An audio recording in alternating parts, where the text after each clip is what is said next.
မင်္ဂလာပါလုပ်ငန်းတစ်ခုစဖို့ပဲဖြစ်ဖြစ်ဒါမှမဟုတ်ကိုယ့်လက်ရှိလုပ်ငန်းကို update လုပ်ဖို့ပဲဖြစ်ဖြစ်အရန်ဈေးကြီးတဲ့ software တွေဝယ်သုံးနိုင်မှာပဲအဆင်ပြေမယ်လို့ထင်နေလားတကယ်တော့ကျွန်တော်လက်ထဲမှာရှိတဲ့ဖုန်းလေးတစ်လုံးနဲ့ကျွန်တော်အခုပြောပြမဲ့ free သုံးလို့ရတဲ့ application လေးသုံးခုသိုံနဲ့တင်ကိုယ့်လုပ်ငန်းတစ်ခုလုံးကို professional ကြကြ run လုပ်ရပါတယ်ဘာကြောင့်အများကြီးမသုံးချင်ဘူးဆိုတဲ့လုပ်ငန်းရှင်တွေအတွက်ကိုယ့်လုပ်ငန်းကိုလွယ်ကူမြန်ဆန်စေမဲ့ဒီ free သုံးလို့ရတဲ့ application တွေသုံးခုအကြောင်းကိုအခုဗီဒီယိုမှာကျွန်တော်အသေးစိတ်ပြောပြပေးပါမယ်ပထမဦးဆုံး application ကတော့ design ဘိုင်းအတွက် Canva ဖြစ်ပါတယ်ကျွန်တော်တို့ကလုပ်ငန်းတစ်ခုစတော့မယ်ဆိုရင် logo လိုမယ်ပြီး Facebook တို့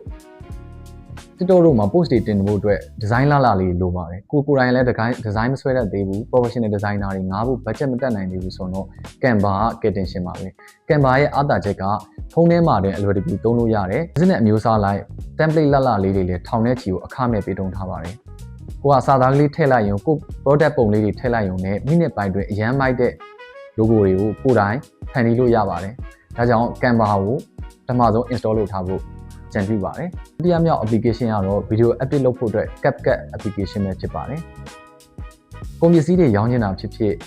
ကို brand ကိုလူတွေသိအောင်ကြော်ညာရမှာဖြစ်ဖြစ်ခုခေတ်က video content တွေကအရန်ရေးပါတယ်ဆိုတာငင်းလို့မရပါဘူး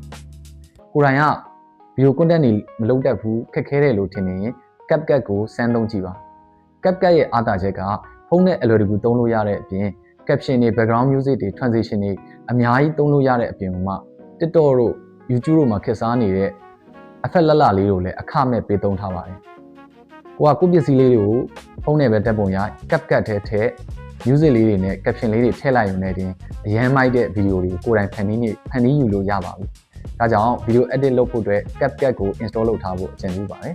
နောက်ဆုံးနဲ့အရေးကြီးဆုံး application တစ်ခုကတော့စီးရင်စရာတွေတွက်ချက်ဖို့အတွက် Google Sheet ဖြစ်ပါတယ်လုပ်ငန်းတစ်ခုစတော့မယ်ဆိုရင်ပစ္စည်းအဝင်ထွက်စီးရင်တွေ order စီးရင်တွေနဲ့နေ့စဉ်လှုပ်ဆောင်ကြစီးရင်တွေကိုတေချာရေးမှတ်ထားဖို့လိုပါတယ်စာအုပ်နဲ့ရေးမှတ်ထားလို့ရတယ်ဆိုရင်လည်းပျောက်သွားရင်ပြန်ရှာရတာလက်ဝင်ပါတယ်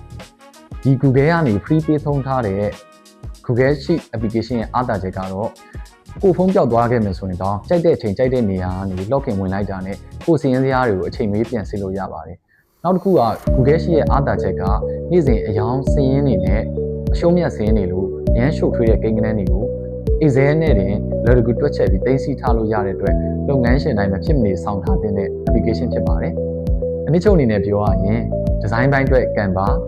video edit လုပ်ဖို့အတွက် CapCut,